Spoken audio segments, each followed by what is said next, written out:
خلينا نبداو معك وجدتنا باش نمشيو للشربه معك شايفه انا فرحانه برشا اليوم وانه معنا سيكام اللي سجل حضورها بدي برودوي متميزين ديما بالافكار الجديده ديما بالانوفاسيون. سيكام عودتنا وانه تفاجئنا كل مره بكونسيبت جديد. اليوم سيكام تدلك يا مدام، اي نعم تدلك وتودك بالجديد. عندنا دو ريفيرونس بيكونت ا 2 دوغري، معناها باش تلقاو تومات كونكاسي بيكونت بنسبه 15%، محرحره بنسبه 15%. اليوم كي باش ناخذ تومات كونكاسي نختار نحب ناخذها محرحره بنسبه 15% ولا ناخذها موزوزه هكا بيمونتي بنسبه 4%. دونك سولون ذوقك انت، ذوق صغيراتك، تختار اناية طماطم سيكام اللي باش تستعملها تعاونك وتسهل عليك هاكا الكونتيتي نتاع والانتونسيتي نتاع التحرحير اللي تحبها في البلا نتاعك. وعندنا بيان سور التومات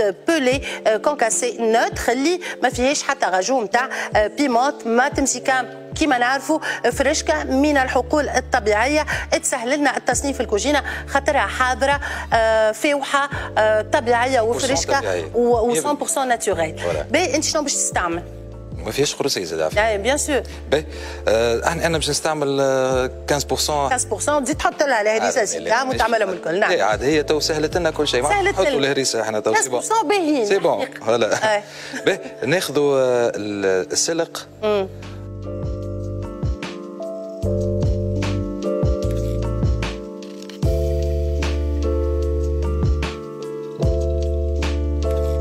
وناخذوا الطماطم نتاعنا 15% حار اللي هي سيكام.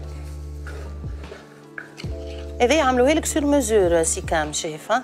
عملت لي برشا انواع برشا روسيتات والله الحق سهلت لنا الامور بالكدا. دونك بيكون 15%، التوزويزه نتاعها تحرحيره بنينه 15%، وفما ال 4% للناس اللي تحب جوست هكا توزويزه وهكا.